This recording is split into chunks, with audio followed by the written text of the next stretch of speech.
faut que je vous dise un truc.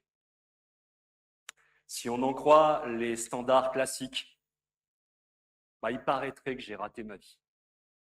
Voilà. Merci à vous, bonne soirée.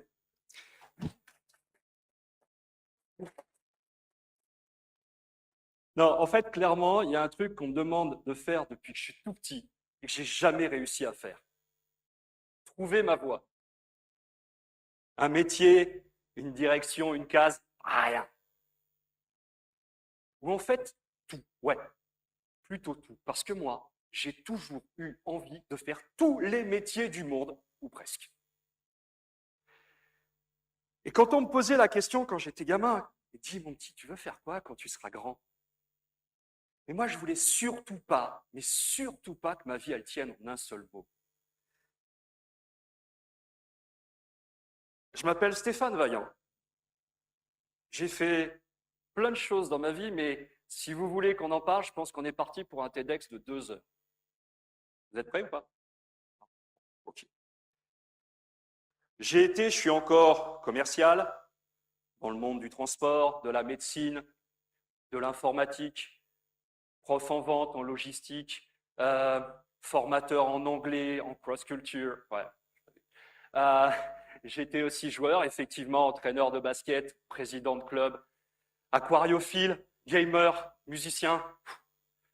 J'interviens sur plein de domaines, des domaines tels que la prise de parole, les soft skills, les neurosciences, les sciences cognitives pour être plus précis, et plein d'autres choses à côté. Et grâce à tout ça, j'ai eu la chance aussi de pouvoir aller au Tchad, de pouvoir vivre au Tchad, vivre au Cameroun, vivre un temps en Angleterre, vivre un temps en Allemagne et un petit peu partout en France. Et je vous promets qu'à chaque fois que je me suis lancé sur un nouveau projet, je l'ai fait avec l'énergie d'un gamin qui découvrait un nouveau jouet. Bref, je suis ce qu'on appelle un profil multipotentiel. Et je peux vous dire que j'ai mis à peu près 50 ans à l'assumer, enfin. On vit dans un monde, en fait, où on voudrait que tout soit linéaire. On voudrait coller des étiquettes à tout. On voudrait que tout soit bien rangé, bien classé. Et en plus, c'est un monde où le spécialiste est roi. On va prendre un exemple relativement simple. Parlons du sport de haut niveau. Et bien, on a tendance plus souvent, bien sûr, à encenser le buteur, le finisseur, bien forcément plus que le joueur polyvalent, vous savez, celui qui est capable de faire à peu près tout correctement et qui très souvent fait d'ailleurs la passe décisive. Beaucoup d'entre nous ont essayé de choisir une spécialité. On a essayé de remplir des cases, on y est rentré, on en est ressorti, on a parfois dépassé un peu les bornes sans faire exprès.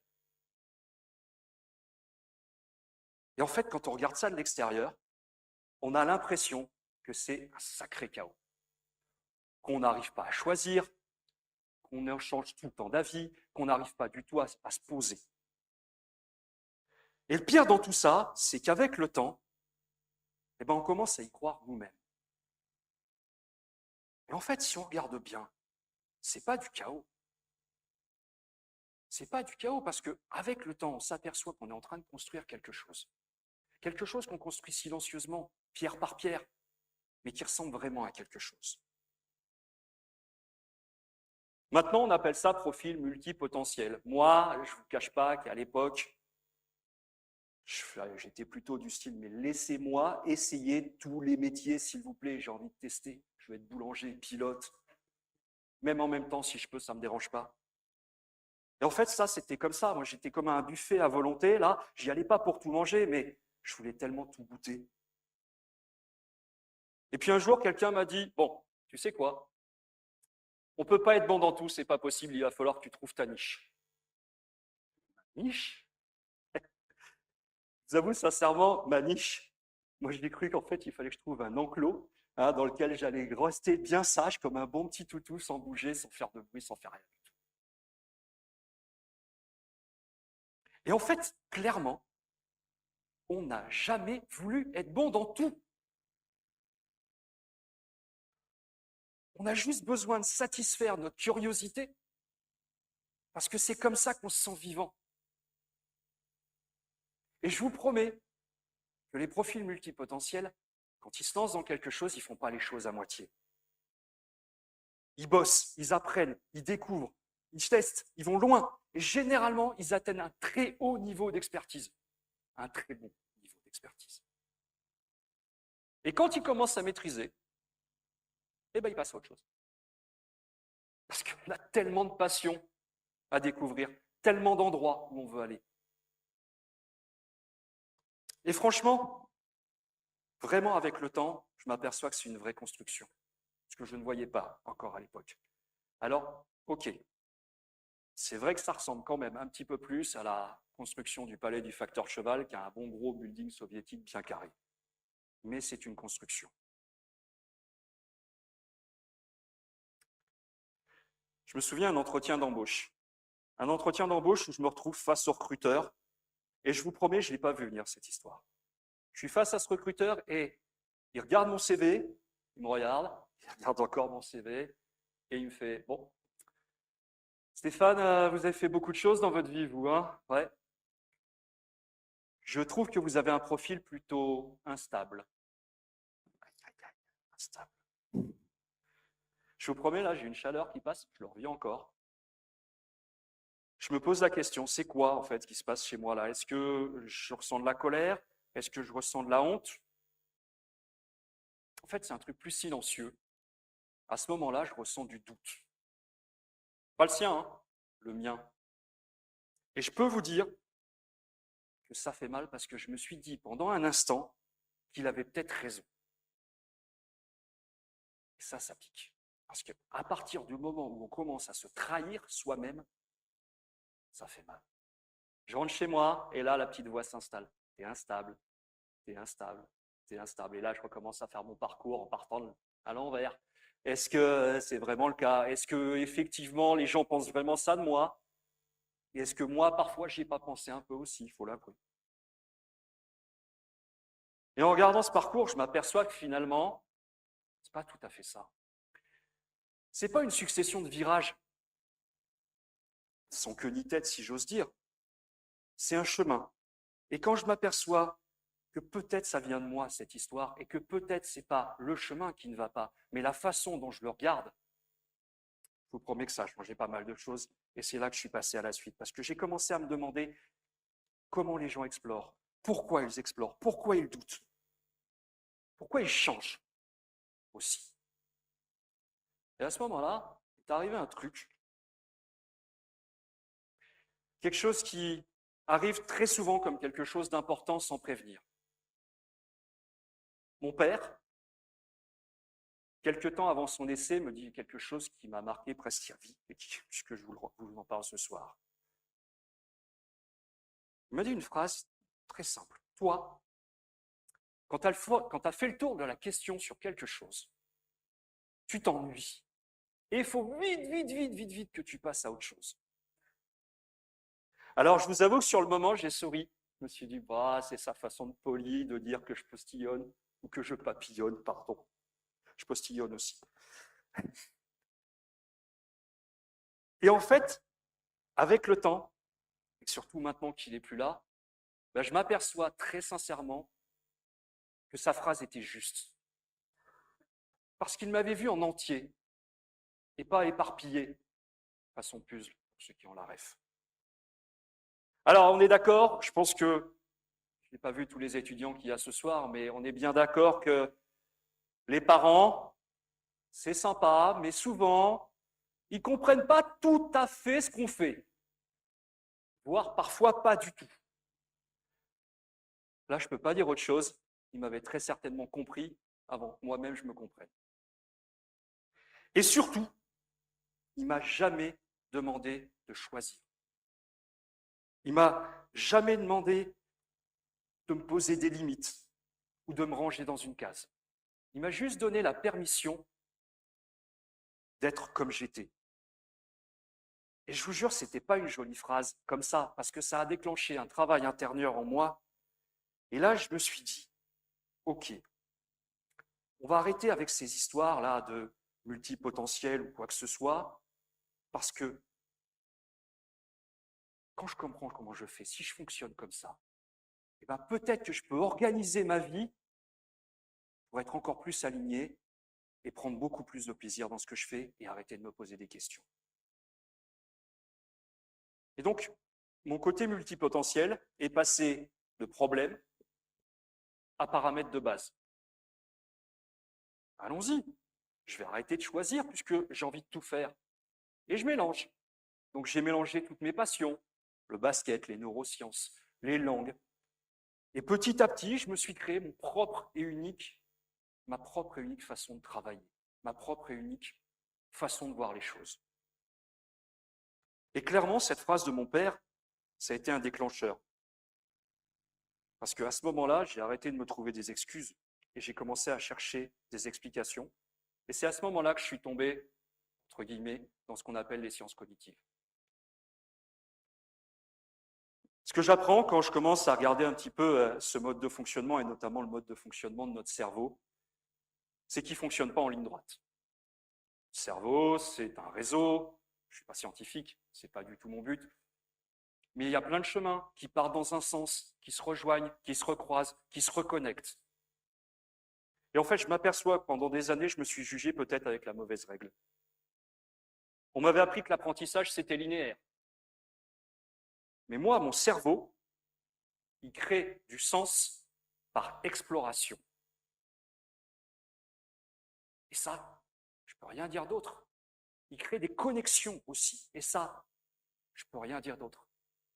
Je m'aperçois qu'il faut que j'évolue là-dessus. Et je vous donne un exemple, je pense que vous allez tous comprendre très rapidement. Prenons les langues étrangères. Quand on commence à apprendre une langue étrangère, on pense tout simplement que notre cerveau va repartir de zéro. C'est complètement faux. On est bien d'accord que quand on commence à apprendre une seconde langue, on a déjà des circuits qui se réactivent. Des circuits autour de l'attention, de la mémoire, des sons, des structures. Et quand ces circuits se réactivent, bah forcément, ça rend la deuxième langue beaucoup plus facile à apprendre que la première, et la troisième encore plus facile que la seconde. Puisqu'on parle de neurosciences, petite stat, une petite étude qui vient de la National Academy of Sciences, qui dit quoi? Qui dit que les personnes qui vivent des expériences les plus variées créent des connexions neuronales les plus riches. Ça s'appelle le phénomène d'intégration globale. Clair, plus vous vivez de choses différentes, et plus vous avez des chances que votre cerveau crée du sens. Ça me frappe. Quand j'apprends ça, quand je commence à rentrer dans ce domaine-là, ça me frappe parce que ce que je prenais pour de l'instabilité, ce que certains prenaient pour du chaos, c'était juste mon cerveau qui était en train de faire ce pourquoi il était programmé. Alors ça y est, plus d'excuses. Je décide à ce moment-là, moi, de créer mon propre modèle, de devenir quelqu'un de vrai. En tout cas, une version pas simple ou pas simplifiée de moi-même. J'arrête tout ça et je réfléchis à comment je fais les choses naturellement. Et là, je découvre une chose en moi. Ma force, c'est pas d'avoir plein de compétences. Eh bien d'accord, ça ne sert pas forcément à grand-chose. Par contre, ma force, c'est d'être capable d'utiliser et de choisir la bonne compétence en fonction du moment et de la personne que j'ai en face de moi. Ça a changé beaucoup de choses parce que dans mon travail, notamment de coach et d'accompagnement, je ne fais plus jamais 2 fois la même séance. Je m'adapte systématiquement à la personne que j'ai en face de moi et même parfois, selon les personnes, à son état d'esprit du moment. Je vous donne des exemples. Vous bloquez à l'oral, pas de souci. Je vais aller piocher dans mon expérience du sport, comment on gère le stress, comment on gère aussi cette montée d'adrénaline qu'on pourrait avoir, ou que je pouvais avoir moi avant les matchs. Vous êtes en manque de confiance, je vais aller piocher dans les neurosciences, comment est-ce qu'on peut réactiver ou calmer l'amygdale, comment on peut réactiver aussi, le système de récompense. Vous pensez que vous n'êtes pas fait pour apprendre? Pas de souci, je vais faire appel à mon passé de formateur et on va parler de pédagogie active, on va parler de micro-victoires. Et en fait, ce qui se passe, c'est qu'au bout d'un moment, c'est à chaque fois un mélange différent, à chaque fois un dosage différent et à chaque fois une carte différente. Et ce qui est terrible, c'est que je m'en aperçois qu'après. Il n'y a rien de stratégique, il n'y a rien de forcément prédéfini. Je fais ça naturellement. Et c'est ça qui change tout pour moi, parce que enfin, je me sens aligné avec mon mode de fonctionnement. C'est ça, donc ma manière de fonctionner. Pendant très longtemps, j'ai cru que c'était un défaut. Et finalement, je me demande si ce ne serait pas un super pouvoir. Parce qu'au lieu d'appliquer des méthodes déjà préétablies, ben, je crée des réponses en fait, qui correspondent à chaque personne qui se présente à moi. Et donc, j'ai décidé finalement de créer ma forme, d'arrêter de rentrer dans une case. Et je vous promets que la vue, elle est quand même sacrément plus belle quand on arrête de se plier en 12 pour rentrer dans une case alors qu'il nous en faudrait 50. Alors voilà. Bonsoir à tous. Je me présente, je m'appelle Stéphane et je suis inclassable. Bonsoir Stéphane. Normalement, vous auriez dû répondre, tant pis. C'est pas grave. Et je vous promets, j'ai mis facilement 50 ans à l'assumer et encore plus à l'aimer. Et je suis persuadé que je suis loin d'être le seul ce soir. On ne va pas allumer la salle. Mais je vous donne une stat. 40% des adultes vont changer au minimum 3 fois de métier dans leur vie. Et avec la génération qui arrive, c'est pas fini. C'est pas contre vous, c'était juste un constat.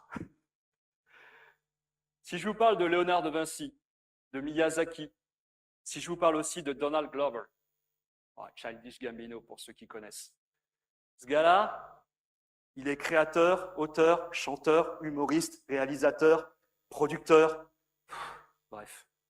Bref, tous ces gens-là, je suis persuadé qu'on a dû leur poser la même question.